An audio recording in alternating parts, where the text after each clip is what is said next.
දේව ප්‍රේමයෙන් පිරි සුබ දවසක්. දවසේ ශුද්ධ ලියවිලි මෙනෙහි කිරීම. මාක් පොතේ පළවෙනි පරිච්ඡේදයේ 35 වෙනි පදය. හිරු දාවට බොහෝ කලින් උන්වහන්සේ අවදිව හුදකලා තැනකට ගොස් එහි යාඥා කළසේක. ජේසුස් වහන්සේ අරමුණක් හා පරමාර්ථයක් ඇතුව මේ ලෝකේ ජීවිතය ගත කළා.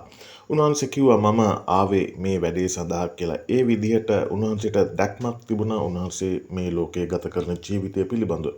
මේ කෙසේ වෙතත් උන්වහන්සේ තමන්ගේ දවසේ ආරම්භයේදීම උන්වහන්සේ විශේෂ කටයුත්තක් කළා. තමන්ගේ ඒ අදාළ සම්පූර්ණ දවසම සාර්ථක වෙන්න, තමන්ගේ මාසය සාර්ථක වෙන්න, ඒ වගේම තමන්ගේ ඒ කාලය සාර්ථකව ගත කරන්න උන්වහන්සේට මේ සාධකය අවශ්‍ය වුණා. මොකද්ද මේ සාධකය?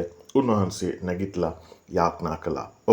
ඔබ මේ මාසය අලුතෙන් ආරම්භ කරන්නට යනවා. අද දවස ඔබ අලුතෙන් ආරම්භ කරන්නට යනවා.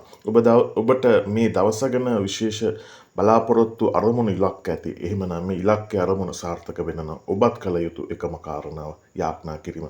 අද දවස යාඥාවෙන් දෙවියන් වහන්සේත් එක්ක ආරම්භ කරන්න. ස්වාමීන් වහන්සේ ඔබට බලවත් ලෙසත් බහුල ලෙසත් ආශිර්වාද කරනසේක. ඔබ හැමෝටම ජේසු පීඨයි සුබ දවසක්.